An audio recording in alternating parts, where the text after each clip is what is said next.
So, what's up, guys? Welcome back to the channel. Welcome back to the Mordin podcast, where we have authentic conversations with genuine people. Today is going to be a very good one. I have a wonderful guest here in name of Friday born Kofi. I know you guys know him. Those of you with the Facebook and things, you know, say they worry. He likes to. He's a good writer. I like some of the things that he writes, and he has very good insights on issues pertaining to streaming and all for the Ghanaian music industry. And so today I want us to go a bit more into the streaming platforms, the numbers, what it means to the artists and all that kind of stuff. Because during this week we've had issues, like from even last week, Stoneboy even ends up canceling a show. And could that be as a result of maybe streaming numbers and all those impacts and all those kind of things? So we will go into the conversation. We'll have a wonderful conversation with him, and hopefully we are able to learn a few things here and there. Friday, you're welcome to the Mordin podcast. Thank you, Mr. Mordin. Yeah. So Charlie, greet my fans. They won't hear from you. To all the Mordin family, I say hello. My name is Friday born Kofi. Yeah. Okay. So Charlie, when we talk streaming, what be the actual thing we forgo everybody in mind inside? Okay. So when we say streaming, basically streaming is like listening or watching a video directly from the internet, without downloading it to your phone. Okay. So for example, initially back in the days, we used to download songs from Ghana Moshi. With that one, you have to visit the website. Then you download the song directly on your phone. Okay. And it will be saved on your phone's memory. But with the streaming, you wouldn't need to download the song or the content to your phone directly, but you can watch it on the internet. Okay. And so basically, when you say streaming, that's it. Like you're watching it in real time. In real time. Okay. So like you need to download the apps or maybe the website-based platform also and just do it over there. Yeah, exactly. Okay. When it comes to streaming in general, we know that the Ghanaian or the African. Let's come to more of Ghana, right? It's like in Ghana, we can't compare our streaming with that of the West because culturally we have a different way we consume music. How does our traditional way of consuming music affect this streaming thing for the artist? With our traditional way of consuming music, music has actually evolved from the days of cassettes, was it gramophone, a power or whatever, to CDs, and now currently we are dealing with the DSPs, that the digital streaming platform. With the Ghanaian community, we are mostly used to this Mafa pen drive, Mafa Pochenyo, these cool boys and other stuff. But currently, with the new music trend, we need to stream the songs, and it's actually affecting us. But in one way or the other, the Ghanaian community is actually abusing itself with this streaming culture thing. Though it's not all that encouraging, but comparing it to the past, I think the Ghanaian community is actually doing well, thanks to this popular streaming platform that's Audiomack and Boomplay. Okay. Those streaming platforms are actually popular in Africa due to how they operate as compared to Spotify and Apple Music and some other streaming platforms. Okay. So then, with this being said, you made mention of the pen drive thing. I want to go slightly back to the pen drive thing. Does the way we consume music still today, where people still go with pen drives to still have the songs physically, because it's still like we are still stuck in the old ways, right? But we still want to bring the modern, way of consuming music to it. Could we say that a song might probably have more influence on the streets or in the minds of people simply because they consume it on their pen drive and not necessarily what the DSPs reflect? Is this something we can consider? For example, let's say Killer Jimmy, for example, is a song that has maybe 1.7 million streams on YouTube, right? And maybe has 5 million streams on Audiomack, something like that. But when you go on the grounds, for people who have downloaded it on, let's say, pen drives, etc., if they play it every day, and we don't know even the number of people who have downloaded it and have it in their homes, could we also have said that those numbers could be way higher than what the DSPs reflect? Probably. The numbers on the streets could be way higher than the numbers on the DSPs. Let me just use this simple scenario. Okay. In Ghana, we are used to this trotro taxi thing. Yeah. And even this Okada riders. Yeah. For example, a trotro driver a day might be having like, let's say, 5 trips. Okay. This trotro driver has a pen drive that he plays songs from. Just to consider the number of people he'll be working with within the day, the number of people that would hear Killer Jimmy being played on a pen drive. That's the number of passengers using the taxi. It will be higher than the number of people who will be streaming music on this internet and other stuff. Okay. So probably the numbers on the streets probably will be higher than those on the DSPs. So then we can also conclude in this case for Ghana that the numbers that are shown on the DSP doesn't necessarily reflect the impact of the song on the ground. No, it doesn't necessarily reflect on the impact on the ground. Because even most of the time, the numbers on the DSPs, some will be coming from different jurisdictions. Some will be coming from different jurisdictions. Okay. Because someone might be in the USA listening to Killer Jimmy on, let's say, Apple Music. Yeah. But the boy on the streets will hear Killer Jimmy because the taxi driver or the Okada rider played with the pen drive for him to listen. Yeah. Okay. So in this case, the DSPs, I understand, is a better way for artists to make money, right? Centralized, to distribute their songs and to also make money. But how does the DSPs listening to songs affect the consumer? Someone who is just on the sideline, just downloading the apps and listening to the songs. What's their benefit? Because before, you would have to buy CDs, or you buy pen drives, or you listen to radio and whatsoever. What are the benefits to just streaming the songs? Come again. Okay, so I'm looking at it from this direction. For the artist, you can upload your songs on the DSPs, and you know that when people listen to it, one, your benefit is that you are putting all your songs in a centralized location. Okay. So I get it. So what's the benefit of streaming to the consumer? To the consumer, exactly. To the consumer, yeah. Oh, okay. So one of the benefits of streaming songs to the consumer is we don't have issues with storages. Okay.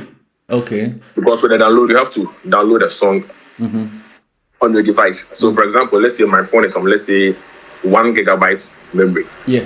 Should I download Killer Jimmy? It's going to take, let's say, 5 megabyte. Any other song is also going to occupy space on that same memory. But with the streaming, since I'm not downloading and I'm listening it in real time, it has no effect on my memory. Okay. Yeah. Also, let's say instant access to the songs. Yeah. Okay. Instant access to the songs. So basically, before I can listen to Killer Jimmy, I have to take my pen drive to a guy in Circle to copy it from before I can listen to Killer Jimmy. But should I pick up my phone and just, let's say, open Audiomack and type Killer Jimmy? I can easily listen to it. And also, I have a variety of contents to listen to. Yeah. Because when you log on to Apple Music, you have over 60 million contents, over 60 million songs to listen to. Okay, and even in the issue of theft, for example, when someone steals your phone, you just use your logins to just log in on any other platform to just listen to. So you can do it anywhere from any other jurisdiction. Okay, and you have also the ability to create your own playlist, so to say, and just listen to songs the way you want it. Okay. And also, I'll say maybe in our part of the world, I wouldn't say cost effective, but compared to generalizing to the whole world, I can say it's cost effective. Okay. Because many streaming platforms offer their subscriptions are affordable, and even some are even free. Okay. For example, Audiomack, Boomplay. I think even Spotify also have a free tier. Okay. You just need a bundle. But comparing buying a pen drive, moving from, let's say, connection to circle to Kofi, just, so cost effective. And also you have some personalized experience. That's when you stream songs, the algorithm sometimes they pay attention to the kind of songs you listen, the kinds of content you watch on these streaming platforms, and they will recommend those kind of contents to you most often. So you mostly have this personalized experience whenever you are using them, whenever you are streaming songs. And you have cross-device compatibility, like you said. Okay. When your phone is stolen or something, you take a new phone, you log in, it's going to give you all the songs you used to listen to. But when the pen drive is missing or when someone steals the pen drive, probability of getting those same songs probably will be low.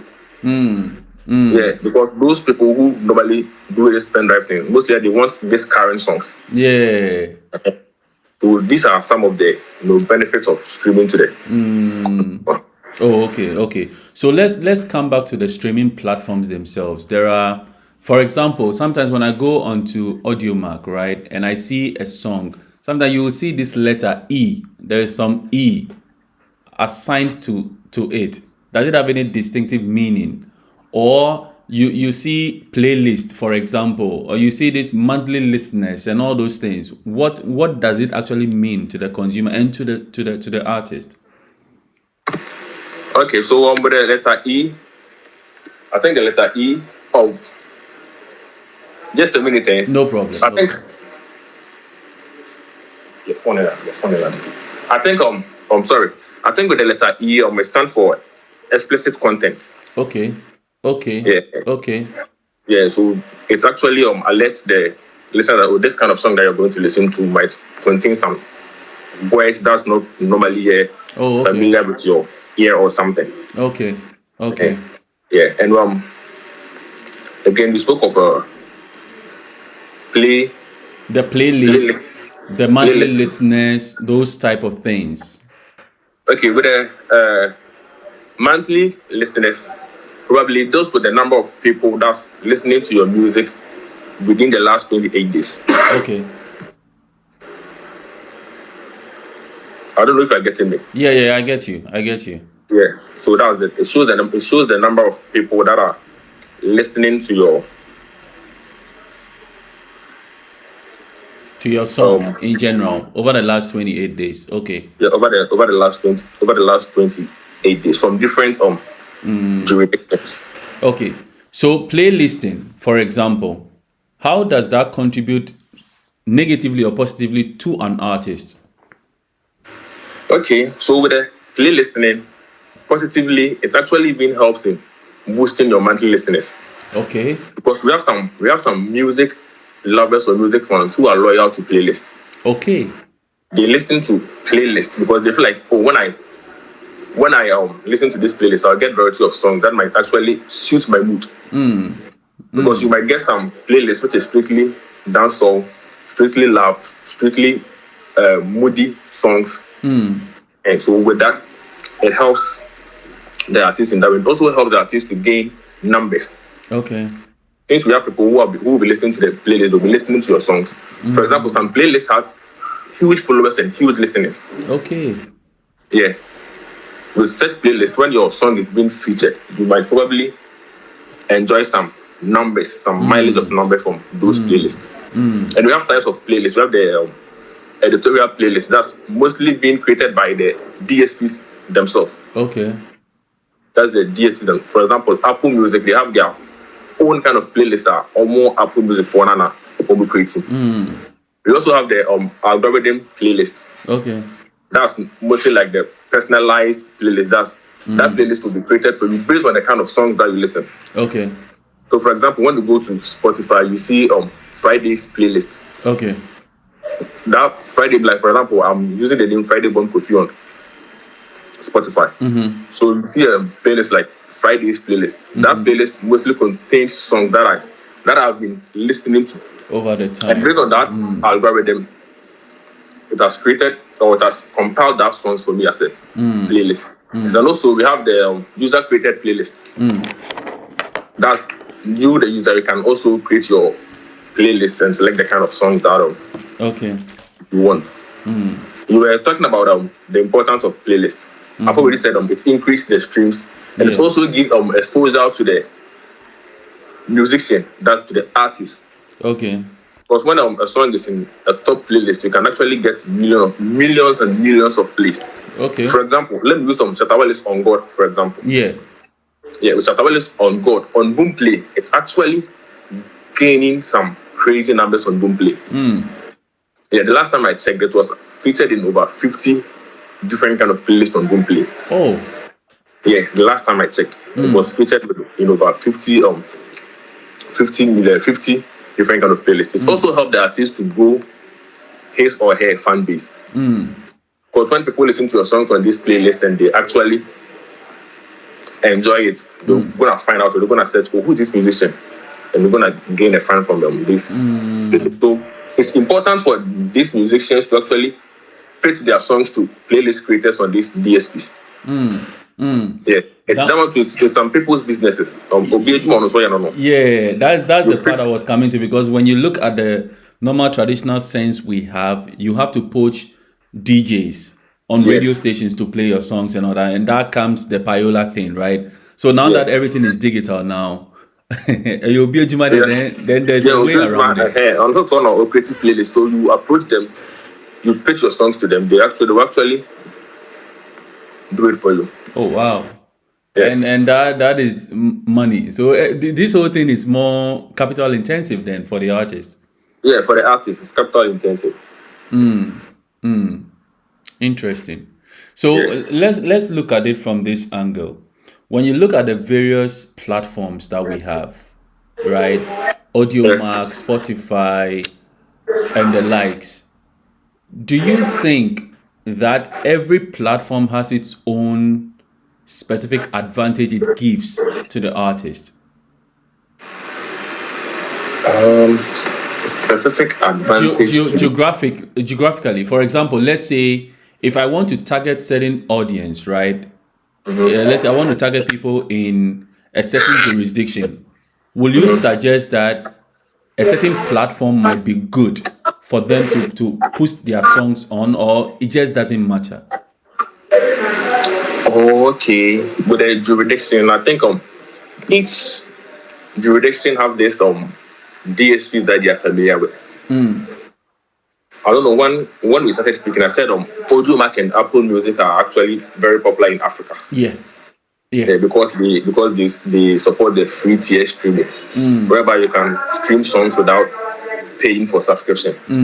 But in with the, let's say, the world advanced countries, we have Apple Music, Spotify, Jay-Z, Tidal, yeah, those ones too. So if you're a musician and you actually want to promote your song in the diaspora, I think you have to consider this Apple Music, pitching your songs on Apple Music and Spotify, so that you can gain more audience from that side. And if you want to gain listeners in Africa too, I think you have to target this Boomplay and Audiomack.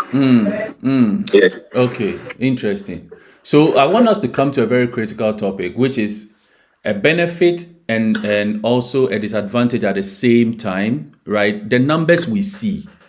The numbers we see can be deceptive sometimes. Yeah. Right? Simply because there is also stream farming, right? Yeah. What is it actually? How can one identify these type of things that, okay, these numbers we are seeing does not really reflect what is supposed to be? Because on one hand, if I see a song that has 100 million streams, I'll be like, oh, this is a huge song. But what if it's been stream farmed?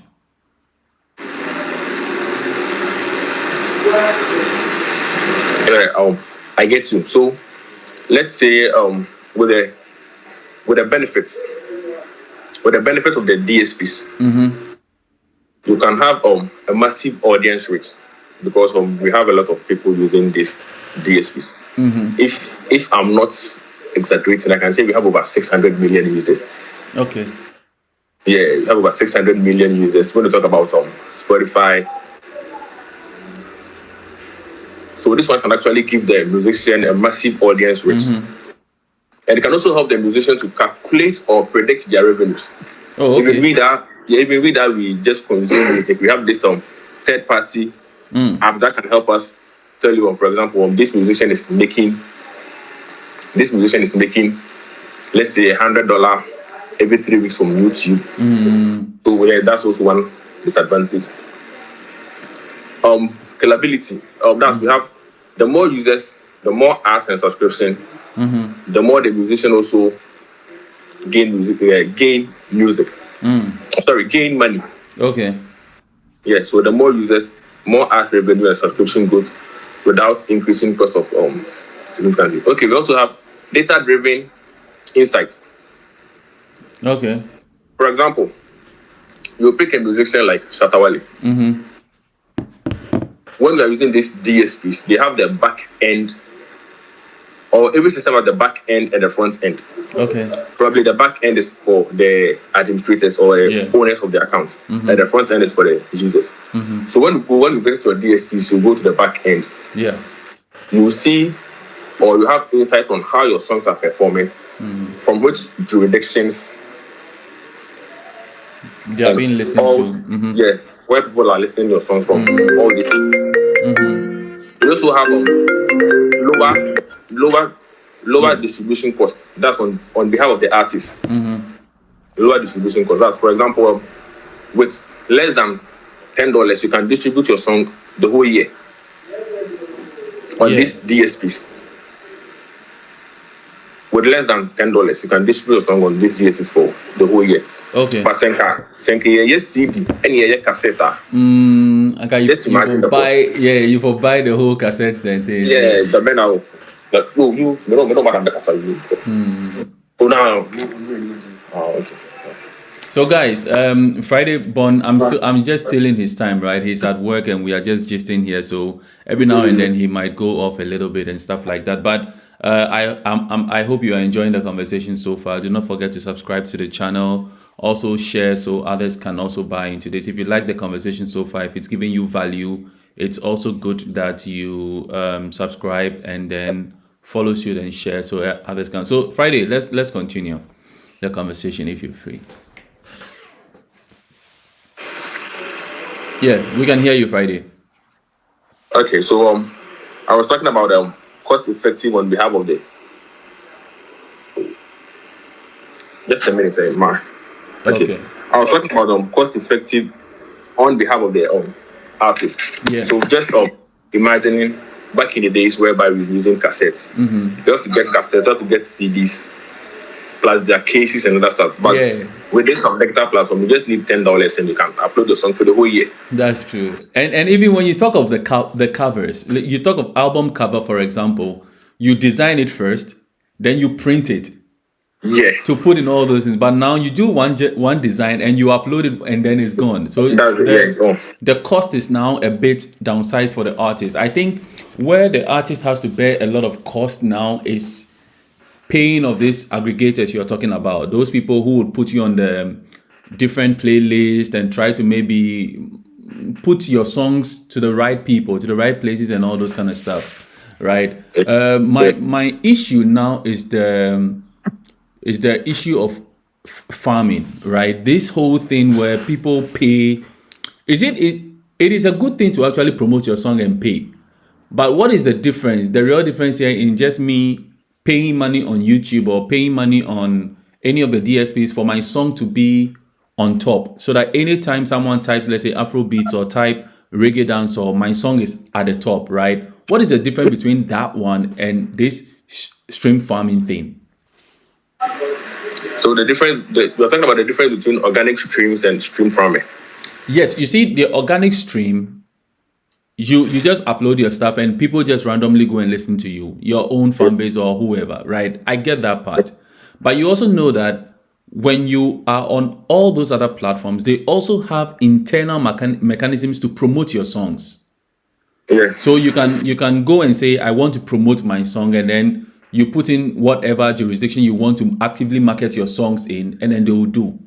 Where you have these stream farms too, where technically we all consider Wakoto Indian way, Wakoye way, Wakoye. So what is the difference in there? What is the advantage over the other? That's what I'm trying to understand. I don't know if you get the question though.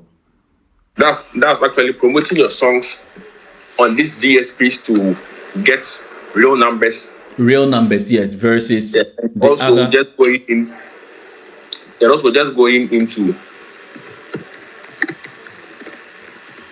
and also just going in to buy this streams from these both people, right? Yes, the bots, exactly.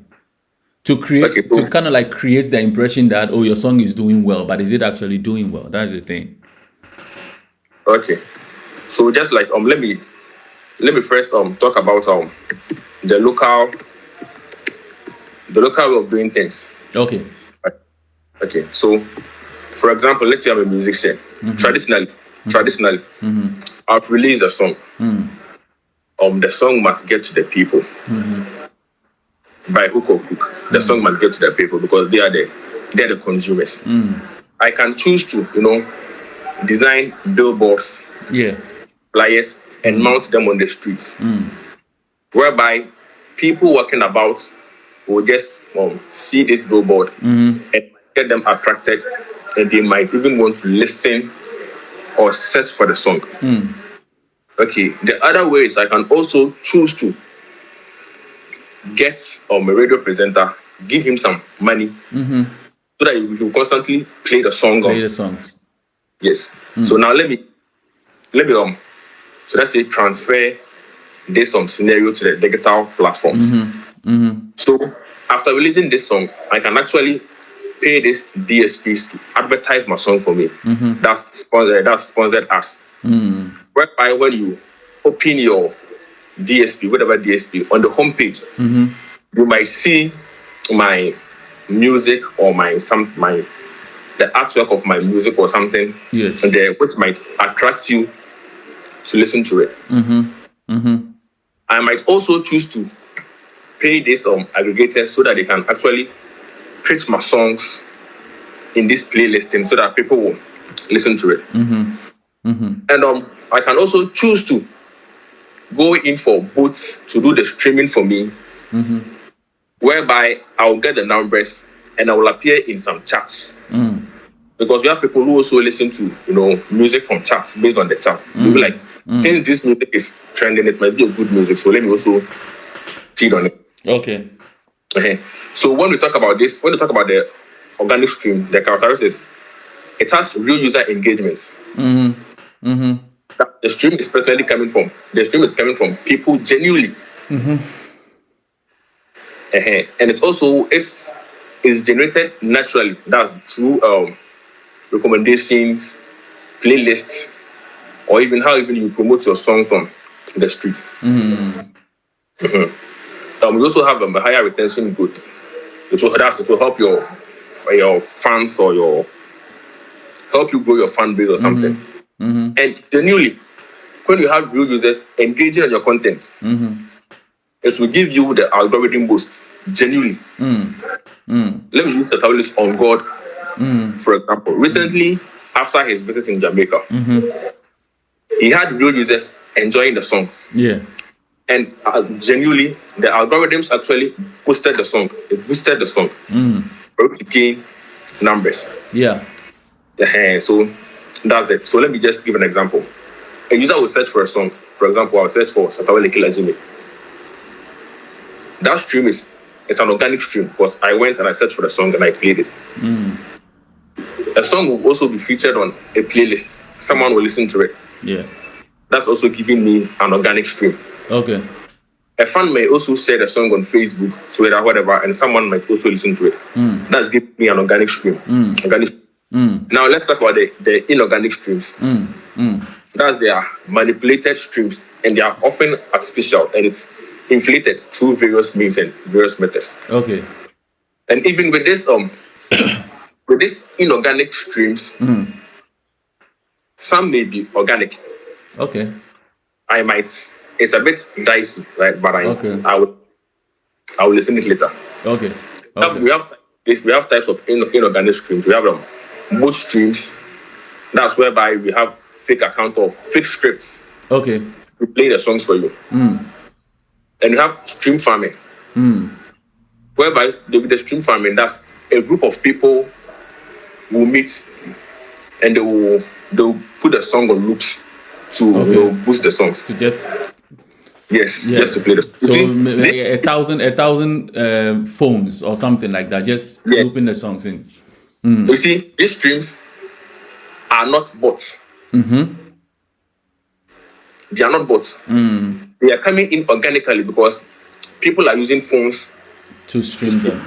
Yeah. However, they are manipulating the system because instead of maybe, for example, me listening to Killer Jimmy, Aya Half Cast, On God, and what have you, I'll just choose to put Killer Jimmy on replay with all my 1,000 phones, just to inflate the numbers. That's the stream farming. And we have the playlist manipulation. That's you pay for placement and all those sorts of stuff. And we have click farm. Okay. With a click farm, people are paid to play the song repeatedly. Okay. And all those are forms of inorganic streams. So basically, the organic streams is like one person streaming multiple songs. The inorganic streams will be like one person, multiple devices streaming the same song. Yeah. So that's it. I said some of these inorganic streams are organic. Just that there is this iTunes deal that we've been doing, right? Okay. Whereby we make sure your songs are being charted on this iTunes and other stuff. Okay. So this how it's done. So the musician will just release the song. He will pay you. I want my songs to chart on this. Basically, genuinely, people are supposed to buy your song for you to chart. Okay. But if you get 100 people buying your song, the song might appear in this iTunes chart. Okay. So you can contact someone. Tell, I want my song to chart. Okay, pay me this amount. I'll get your song chart. This person is not going to. Pay boosts or subscribe to boosts to get your song to the number one. But rather, this person is going to create accounts. Found these accounts with monies, gift card, Bitcoin, whatever. Just buy them. And buy them. The songs are being purchased. Like the purchases are organic because at the end of the day, you're gonna see the money. You're gonna see the money at your back end. However, inorganic because that's not how it's supposed to go. That's not the way. That's why I said some of these organic streams are organic, but the ways and means they used to getting it is actually organic. And we have the effects. The effects of these organic streams. When you are being caught that you are farming or your streams are inorganic, sometimes they just take them off. Okay. That's why in some instances you may see, today this song is having 1 million views. In the next 2-3 days, you go visit it and you see it has dropped from maybe 1 million to 500,000. Because they fish them out. Yeah. Okay. Now let's talk about something more critical. Okay. If the numbers are being manipulated this much, then it does more harm to some artists too. Because you take an artist like Kim Promise, who genuinely had some success with Terminator that went all over the place. And at the back end, and he's able to see that, a lot of people are listening to me from Indonesia, for example, from Singapore, for example. And then he decides, let me go there and go play shows. Now, in this case, there are video evidence also online showing people from this same jurisdiction singing his songs. Yeah. Jamming with the songs, and also there is real-time confirmation that, we saw the FIFA Under-17 World Cup or something like that where people were actually dancing. The song was actually going on TikTok and other places. And so it makes sense that he goes there to play those shows, for example, right? Yeah. Now, in an event where we see a lot of streams coming from one particular jurisdiction, where the artist is not going to that place to actually perform or to cater to his audience. Charlie, how does that also play into the whole thing? Okay, so this one, let me say, it might be personal, something personal to the musicians. Okay. Right. Maybe there are some musicians who doesn't like to travel. Okay. Yeah, they don't like traveling around. Let me say, I wouldn't say Shatawale don't like traveling, but let me use him as a case study. Okay. Shatawale has said it on multiple occasions that he prefers staying in Ghana because money day Ghana. Okay. Yeah.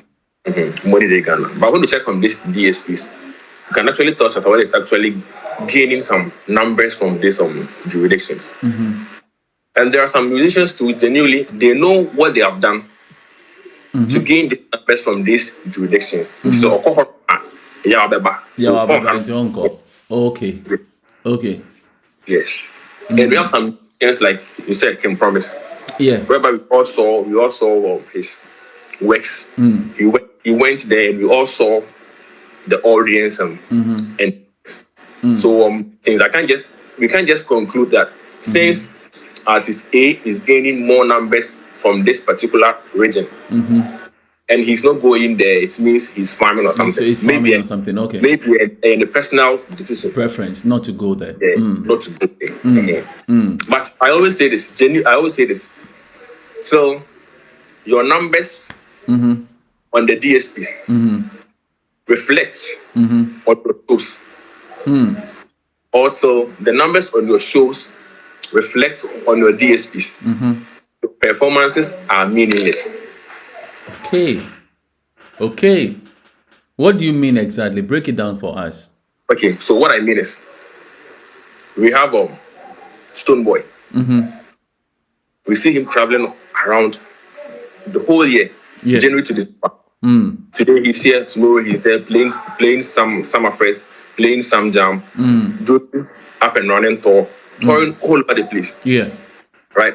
One of the basic things that musician will travel from one country to the other is to widen his listenership or the audience. Yeah. Yes. So, for example, you pack your stuff from Ghana. You are touring USA. You play 6 or 7 different shows, different venues, different cities, or different states in the states. And at the end of the day, when you sit at your back end, and those shows that you play, those people that you perform to, it's not reflecting on your DSPs. There's a problem somewhere. Okay. Maybe your songs are not resonating with the fans. Okay. Or maybe they didn't like your performances. There might be an issue. For example, also Shatawale in Jamaica. Yeah. Performed just 3 songs. Masamusa, Already, and On God. Yeah. At the end of the day, after his performance, we also have what happened to On God. Yeah. So the performance, Shatawale's performance, was reflecting on his DSPs. So you just can't say Shatawale's performance in Jamaica was useless. Okay. However, if a musician, you go there, you perform, and it doesn't reflect on your numbers on the DSPs, that means there's baby. Fish that and solve it.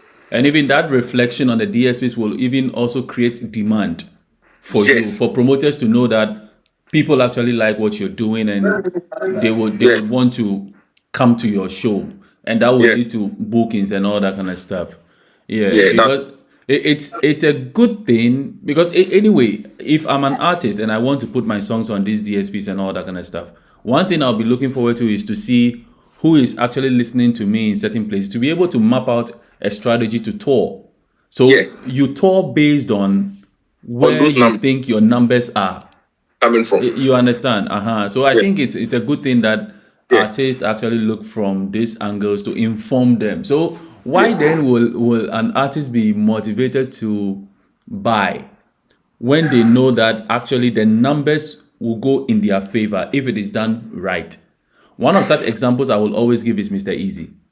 Something Mr. Easy did, which I really love. Mr. Easy said that when he started his music journey, he paid attention to the numbers behind the scenes and realized that he had people patronizing his songs in the UK. And he didn't know that at first, but some promoters contacted him to pay him some crazy amount of money to go and perform. And it wasn't until then he realized that, oh, I had people here listening to me. And then he used the money he had at the time to reinvest and to play multiple shows around the place to grow the fan base over there. So I think it's always like a good thing to have those back end information, because at the end of the day, that's what we need anyways, to grow and to see how to serve.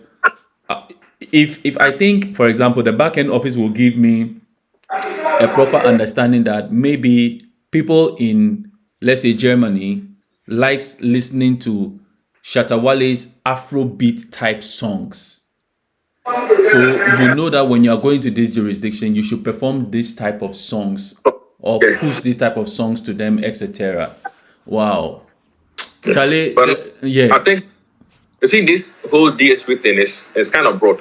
It might even be that some of these musicians are ignorant of it. Maybe they don't even know the importance of this back end thing. Maybe they just feel like, oh, let me just upload my song, get my money, that's it. Basically, that might be what they are thinking. Just the money bit. But at the end of the day, when you pay particular attention to your back end, you will definitely know your strengths, the kind of numbers you are pulling in each jurisdiction, the kind of songs that you're supposed to perform when you go there. It actually help you to even polish your craft. You can be on song because people are not buying it. Yeah. But do you think that this booking of venues and canceling them, what could it also be that maybe the listeners are there, but it was lack of better promotion, so to say, on the grounds? Okay. Actually, a lot goes into this event. Promotion also play parts. Promotion also play parts. And if you promote your events well, and you have people who love your music, definitely they will pull up for you. Definitely pull up for you. For that one. I think partly, okay, from me sitting here and thinking, right, from where I live, if artists do not merge with the right promoters in a specific country to schedule shows, it might always backfire. This is why I'm saying this. In Germany, there are times nobody will go out for any show. And there are times where people are actually free to go out for shows. So, for example, if you have a public holiday being on a Monday, you are rest assured that if you put a show on a Saturday, people will come out in their numbers. Or even on Sunday, they will still come out in their numbers. Because Monday, resting. They'll be resting. You get it? And also the area, if your audience are predominantly Ghanaians, right? I think we don't look at the numbers from a critical standpoint. What are the jobs? What are they doing? Are they people in the corporate sector? Are they people who are doing odd jobs? If so, there are some odd jobs that holidays don't even affect. So if the person is doing what we call like a prapra, they go like to sweep, to clean the the toilets and all those kind of stuff. And Monday you still have to go to work. That holiday you still have to go to work. You still have to go to work. And so if you're coming to, let's say, a certain city A, and the Ghanaians who listen to you are doing this type of jobs, then you know that definitely they won't listen to you. Which brings me to another critical breakdown. Shatta Wale was saying something, and I think in a space, one of these Twitter spaces, right, where he was asked on why he doesn't upload his songs on all the DSPs and only focuses on certain DSPs. His answer was that, and I really like this because a lot of people don't think about this. His answer was strictly that, hey, when it comes to Ghana, it's not everyone that listens to the song that can afford buying this cards, the cards they buy. Gift card, credit cards. Yes. But he went further to also say that in as much as Apple Music or whatever is telling you that there are 1 million listeners in Ghana, it doesn't necessarily mean that all those listeners are in for your music. Sure. You have to look at the demographic. How old are they? What type of... So you can go into that 1 million people, and when you break the numbers down in a very good way, you will find out that out of their 1 million, it's only about 300,000 people who are open to listening to your type of music. And so you are just contending with 300,000 people. And even at 300,000 people, how many artists are serving those same 300,000 people? And what they like. So there are some dynamics that I think a lot of the artists don't even look at. So you have a place like maybe you go, and one funny thing is that when you go currently online to check internet users in Ghana, it's been a long time I checked that number. When you check the number, you can always know that most of the people are concentrated in Accra. Sure. And so when you actually fish out these numbers and know, you ask yourself this question: if there are 10 million internet users in Ghana, for example, how many of these people are using smartphones? How many of these people are using 2 smartphones, 3 smartphones? So if someone is using 3 smartphones, they will be counted as internet user 3 times, because Sure. then the number is no longer 10 million. It could be way down. When you start looking at the numbers in itself, then out of these people, there are people who are dead, but they've been counted. Sure. And these numbers will all come into it. And it's not everybody who is an internet user that is actively having access to some of these streaming apps and all that kind of stuff for you to say that automatically, because we have this number of internet users, they are there to use. Some are using the internet, but their main purposes. Yes, language of even understanding things is not English. And so if you're promoting a song that everything about it is mostly English, they may not even get it. There was this website I wanted to promote some time back, right? I used the normal SEO, whatever ways of promotion. I did everything possible. It was going very well, I thought. But I realized that the conversion wasn't working. The numbers were going. When I do all the promotions and everything, it gets to the maximum number of people I wanted to reach. But the conversion wasn't working. The number of people that were registering and actually booking what I want them to do wasn't working until I changed. And I went to someone who speaks Twi to market the same thing for me. And my brother, I was surprised.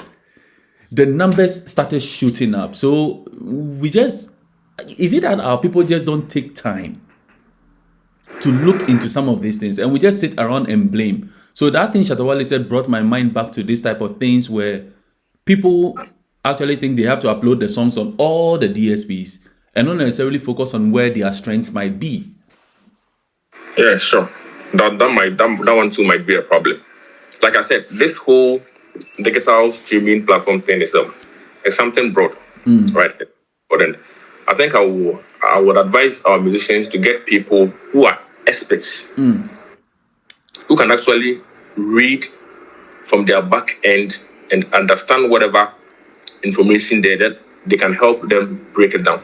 Like I said, when it comes to Africa, when it comes to Africa, we prefer Audiomack and Boomplay to Spotify, Apple Music, Deezer, and all those things. Okay. Because with Audiomack, they have the paid version and the free version.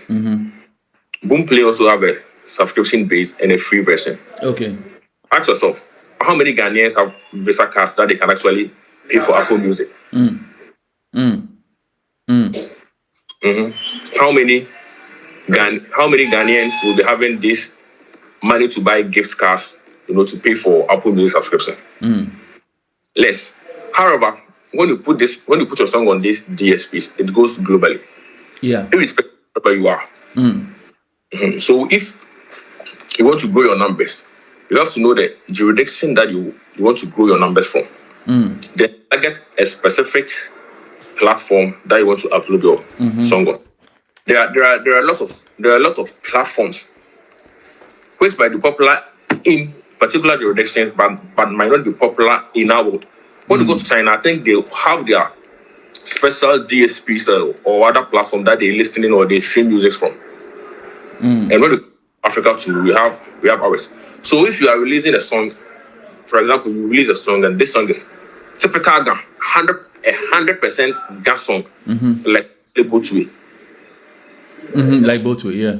Yes, and you want to promote it on these digital platforms. I wouldn't advise if I wanted to invest much on promoting the song on Apple Music, because the number of people who uses Apple Music in the world wouldn't understand the language. Despite some people believe that music is a universal language. But the number of people who will actually listen to that both way song wouldn't understand that language. So it will you upload that song on AudioMac, Boomplay, and promote it more or push it more in a Ghanaian jurisdiction. Because when you come to Ghana, we will have a lot of people understanding the Ghana language. They will understand the song more. Where you're gonna actually gain more money from that song because you did the right choice of uploading and you paid it to the right people. So that's it.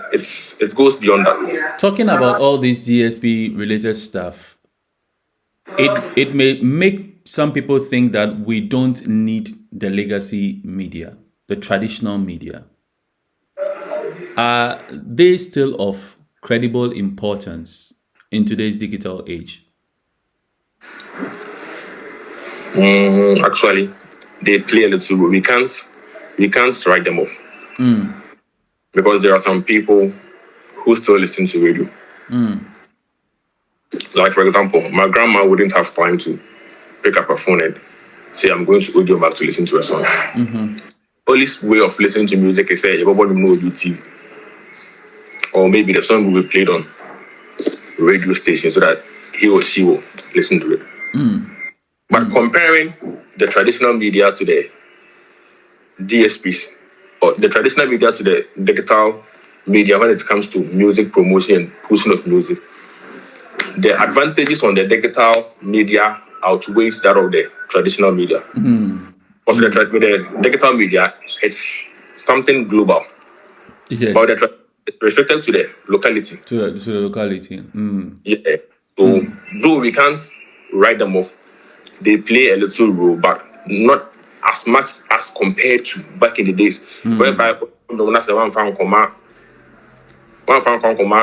Peace FM. That's a Peace FM more now on them getting. Despite Cantamanto. Yeah. I get it. I think that it's still of great importance, and this is where I'm coming from. You see, sometimes I listen to songs on radio and then immediately I pop off Shazam to kind of like find out who that artist is, right? Yeah. And also, like this saying, you dance abroad before you dance abroad. So you need to like groom yourself from within locally to find out how quick you can get out there. Because if you don't do your things properly within your own location, no one will actually see you to put you out there. You understand? So I think they all go hand in hand in a way. Just that from our society where we are coming from, the artist gets the biggest benefit from these DSPs now, because when you have a hit song or you have hit songs that go viral on that sector, you can actually get some sort of income directly than to focus on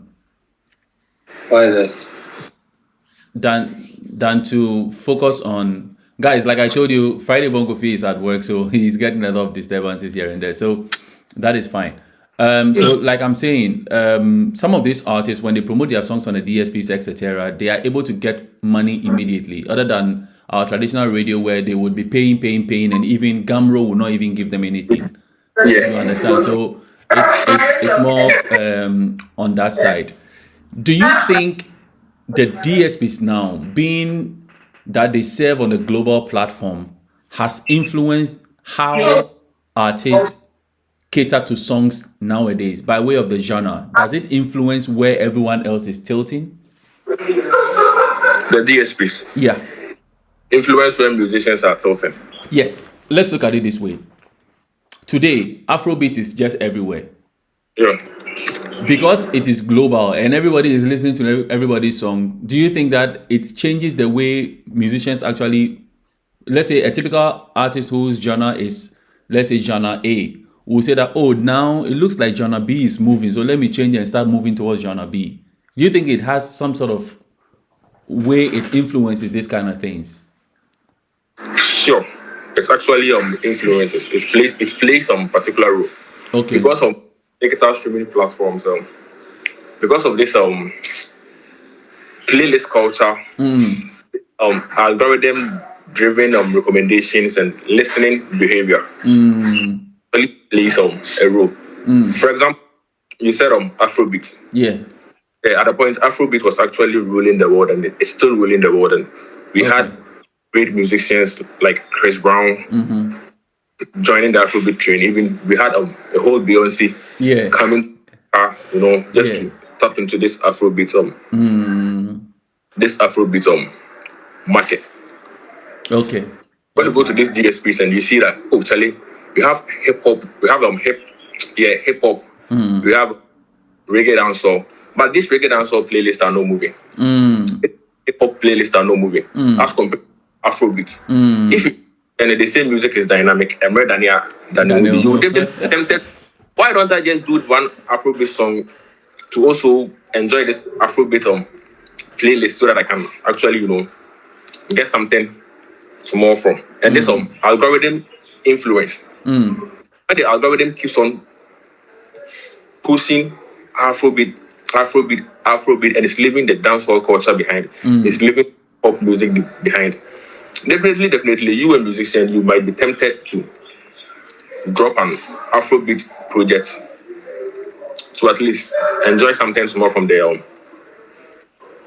Afrobeat market. So actually, DSPs is actually influencing the kind of genre these musicians do.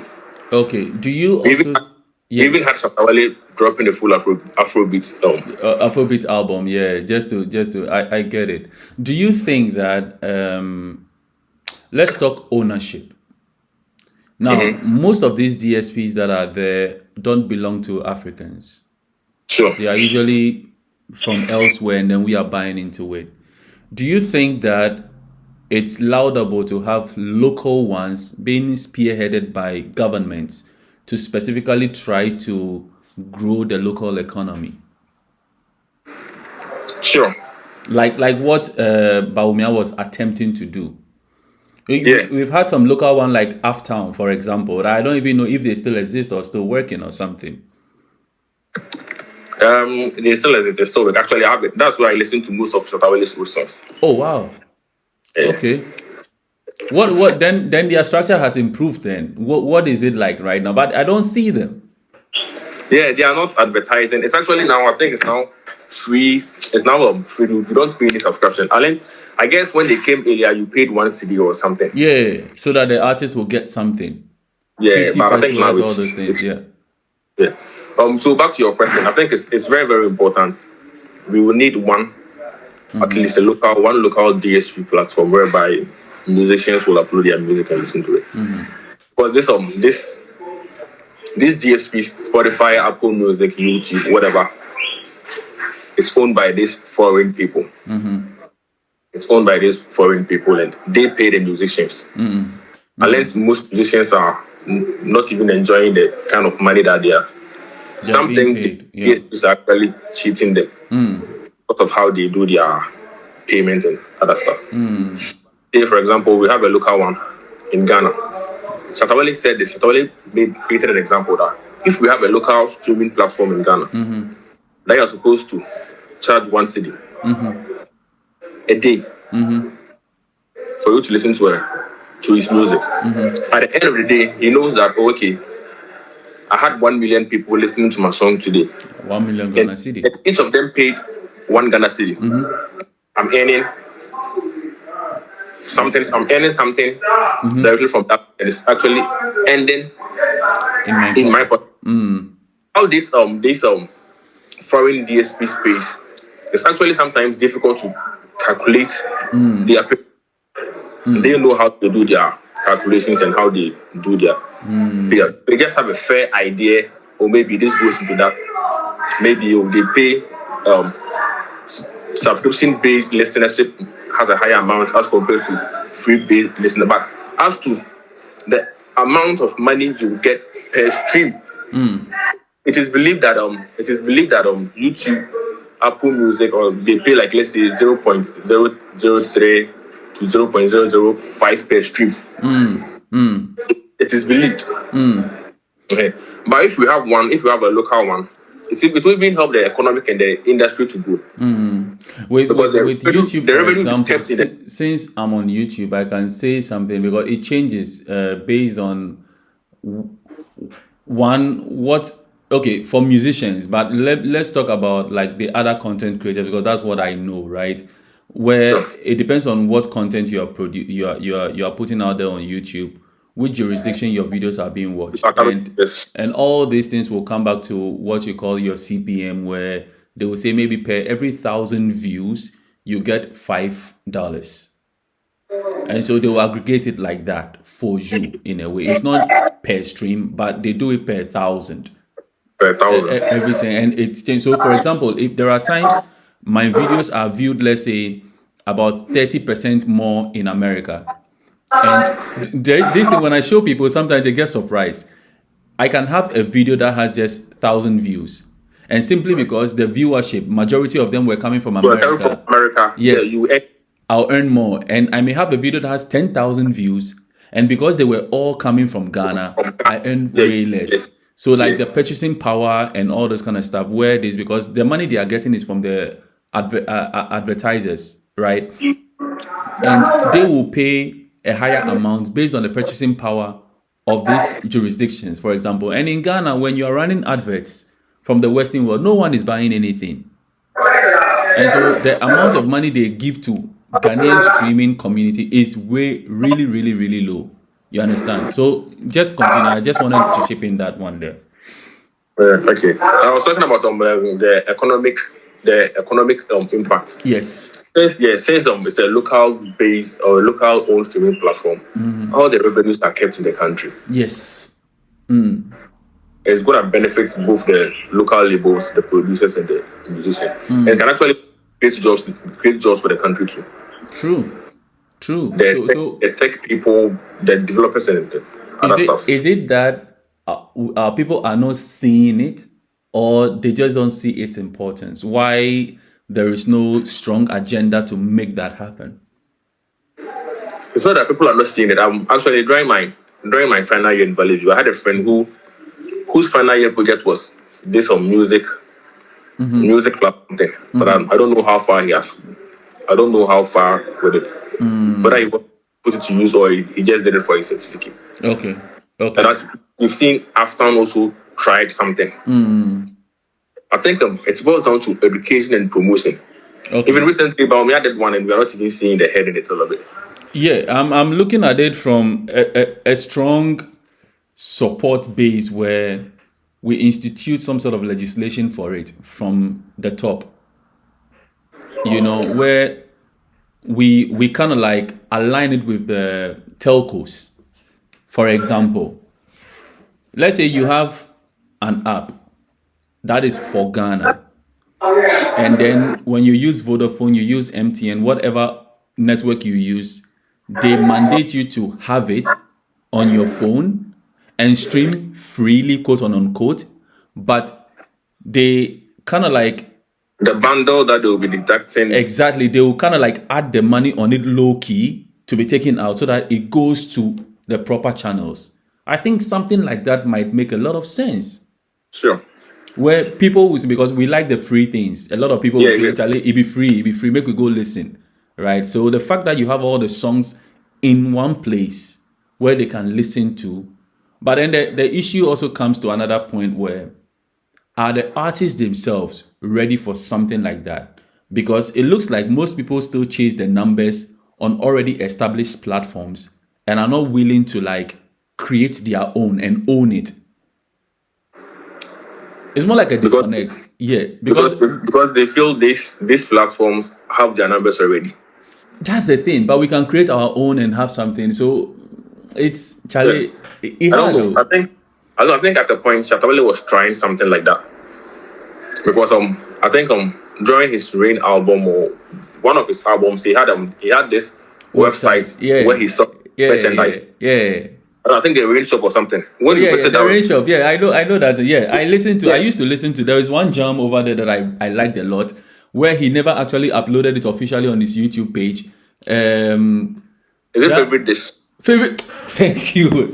Just love that song, man. Yeah, I actually did a screen recording of that song. I used to listen to it once in a while. I Man, think I it just might be my love that song. accent. So anytime I go, when I heard the song for the first time, I really loved it. But you know, say sometimes you go feel hear song, you know, you go vibe with them, but it go grow on you with time.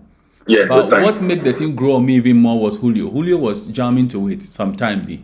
Where the thing just go me seriously, right? That song is a very good song. So coming back to the issue, what is then the real problem why we are not able to actually institute such platforms from a top level thing? I'm talking from like a government side, The maybe government. something, because we know that creative arts, actually music, can push our economy also, because it is doing it for places like America and other places. We know it can do a lot. So why isn't the focus there? Well, maybe should I say we are still learning this streaming thing since it's not part of our culture. I hope and I believe maybe one day we will get there. Maybe the new creative arts, the new creative tourism or whatever creative whatever minister or what might like to introduce something like that. Or I hope one day we will get there. Basically, because we are still learning and we are still growing in this streaming business. Yeah, and most of the times I say the direct beneficiaries are mostly ignorant. Okay. I'm not saying the Ghanaian musicians are ignorant, though, but I think they are not really paying attention to. You know what makes somebody misquote you? Yeah, it's just a general code that I like saying that the direct beneficiaries are mostly ignorant. Okay. They are not paying. Maybe they're not paying attention to that. That can't the amount of money they can actually gain from that side. Yeah. Because I think if they have actually studied and got to know the amount of money they can make from this local streaming platform, if it's being done, promoted properly, and it enters or it sinks into the head of the consumers, they could be making millions from that side. Because some incentives must also be given. I think where the reluctance is coming from the artist to actually put their works on this type of platforms, is the opportunity cost, what they might probably be losing elsewhere. So things must be done properly. Let's say the government of Ghana, in collaboration with the Ministry of Tourism and then Gamro and whoever is in partnership with this, creates a platform, puts them on the various telcos, where anyone can download and use and stream the songs freely, right? Now imagine for those platforms to grow and for people's attention to actually go there, they will have to actively stop some artists from uploading their songs on the other main channels they usually do, the other DSPs. Okay. So that, for example, when you're looking for, let's say Shatawale is coming to release an album, an EP, Stoneboy is working on an album, Sarkodie is working on an album, Kim Promise is coming with an album, Black Sheriff is coming with an album, and we know all these albums are coming this year or next year. It should be done in such a way that maybe the government pays them out and says that we are buying this album, but try to send your fans so that it is hosted on this platform to grow it from here on, until we get a certain number to say that, okay, now you can go ahead and upload all across board and still grow this thing from our own side. I don't know if you get what I'm saying. I get what we're saying, and even it's possible, but you know, let me go back to Shatawale, because Shatawale has done a lot of things in this industry. He's actually experimented a lot. Shatawale and Medical have this EP. Is it Crossroads? After the release of that EP was initially distributed. Is it Crossroads? Only Or by it is Boomplay. actually It's a joint EP TDB, with Shatawale and Medical. Deeper I think it's Than That. Crossroads or something. Crossroads, okay. Yeah. Because I'm thinking Crossroads is like, okay, anyway, let's continue. But I know there was something like that, yeah. Yeah. I think yeah. Okay. I will confirm and get back before we end it. Okay. It was initially released strictly on Boomplay for some time, I think a month or two before it was actually distributed to different platforms. So they can actually try something like that, whereby their new releases will be exclusively released on this local-based platform for some time before they extend to the different parts of the world. Because it will be very difficult if you tell them, hey, for the next 2 years, don't put your song on Apple Music. Yeah. Just use this local based on streaming platform. Yeah. No musician will agree to that. No, it is possible if we, for example, calculate. It's all money. We have to calculate the amount they'll be earning from. Exactly. In the last, if for example, the last 2 years, you've released about, let's say, 30 songs, and these 30 songs across board is earning you, let's say, $200,000 in the last 2 years, right? And you are offered the same $200,000 to release the same amount of songs and not put them on the other platforms. I mean, it makes economic sense. You have it up front. You have the money up front. You know, or they say you take half of the money and then we see how you also promote the platform. And when the numbers come to listen to your songs on this platform, at the end of the second year cycle, we will give you the rest of the money. You understand? It has to be like an equal, how do you call it? Like an equal effort from both sides. For the government and the musicians. Exactly. But from the government side, they can actually make the calculations in a way that is understood. So, for example, you create the app already, you put it and join with the telcos. I think from the telco side, it makes a lot of sense. Where all the telcos will say this app is free to stream, but then we know that it will go a slight percentage on data prices, for example, and it will always go there and be deducted. And so they know if this figure is 1 cedi, and the government is saying that, okay, if we get, let's say, if we are able to amass, let's say, 100 million streams for all these artists we are putting together, we can get 100 million Ghana cedi to give them. And the government says that, okay, we are spending 50 million to do this, and for taxes and all those kind of stuff, and for the telcos, let's settle all these type of things, and 50 million. And you take all these 4 or 5 major artists who will put their things on there, and you spread the money across them. It will incentivize the rest to also come on board, and gradually the money will be trickling down to everybody else that is coming on the scene. You know, but it has to be the effort where you give them something, and they also actively have to promote those apps so people can listen to. And with this, we can even start having others from other jurisdictions to start downloading the app and listening. Because if I love Shatawale and I'm in Germany and I cannot listen to him on Apple Music, I'm forced to. Yeah, you get it. So it creates something for the Charlie. It's complicated. The system on a system is. I think it's something the creative industry, actually have to look up to. Even if the creative arts is not ready for it, I think one musician should try something like that. As a business venture to go on there, right? But it's a lot of money. Charlie, if Shatawale says that, okay, I'm buying all the young crops like the Kojo Black, the Kelvin Boys, those are on contract. Like let's say Black Sheriff, you can't just go and say you are buying his next songs whatsoever, because his label will also object to it because they know how much money they are making. But all those other ones that are coming up that have good songs like Olive the Boy and all those kind of stuff, you can put all of them together and say that, Charlie, I'm paying you this amount, put your songs there, actively promote this, and let's grow this thing together. It might work, but from a single person, I don't think it's going to work. I don't think. Don't forget, Mr. Easy tried something like that with Empower. Yeah, with Empower. Yeah, and if it's coming from a single person, you can fight for that. You can only fight for that long. You know, even when it's coming from a single person, you have these labels also fighting you. exactly. You know, but The from the DSPs will be government, fighting you. The labels also will be fighting you. yes, but from the government, I think they can even have some sort of better incentives, even for the telcos, to encourage them to do it, because you can give them some little tax cuts, you know, Sure. to make them want to do it actively. And I think that will boost our whole entertainment space. Any young guy who comes into the space with a few songs here and there and is able to get some numbers. You know, even imagine, you know, the numbers are there. Then they say if you upload a song and you get 10,000 views, it's equal to 10,000 CDs, and it's there fixed.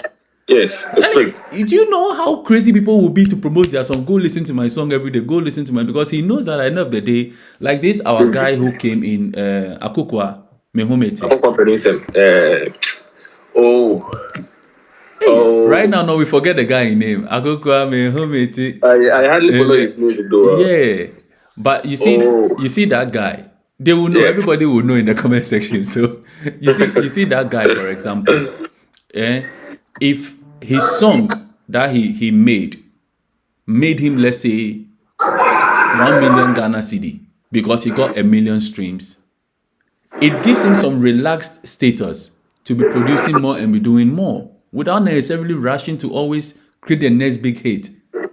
Because the how do you call it, the mind to create comes from a place of comfort and a place of low disturbance. Hello, Sika, you do the things in a comfortable way. Nobody they disturb you.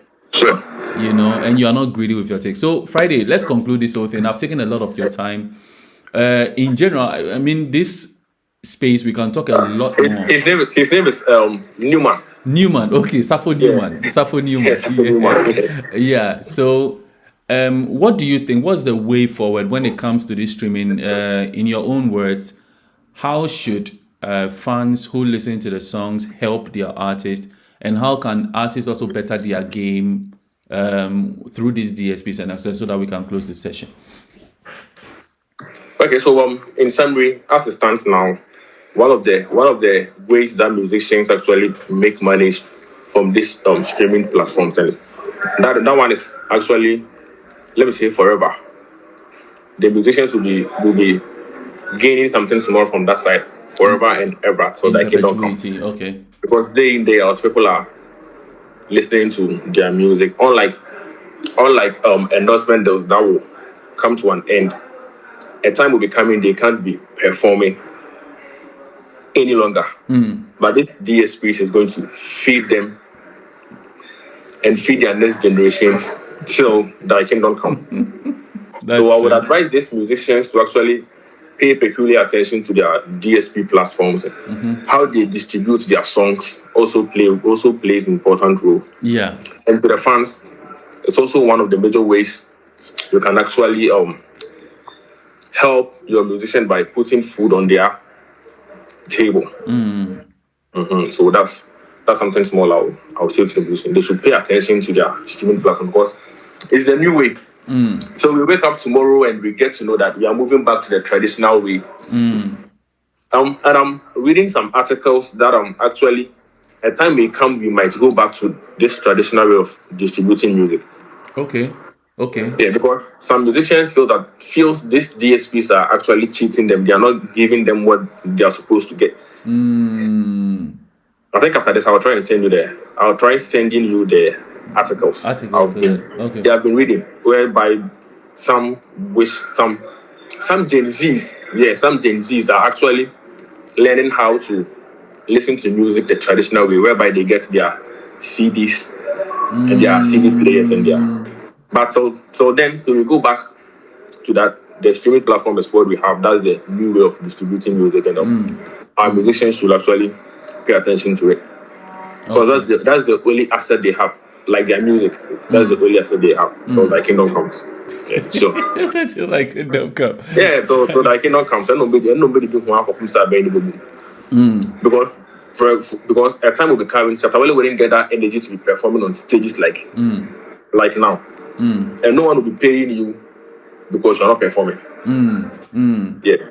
But these DSPs, 1,000 years to come, a child might visit Apple Music, and we will get to know, one musician, Shatawale released a song called On God. We will be tea at the end of the day. If by that time, Shatawale will be no more back.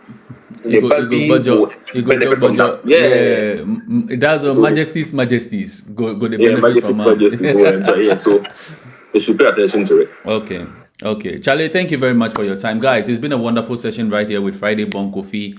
Very intelligent guy. He knows his stuff, and he spends a lot of time to actually conduct research here and there. If you go onto his platforms, predominantly on Facebook, he does a lot of write-ups over there for you to see. Friday, I think you also have a website, right, where you put stuff. Yeah, I have a website back. It's been a while. It's been a while. So the last time I did something was about Shatawale's cars collection. That was when he bought the Rolls Royce. The Rolls Royce. Okay.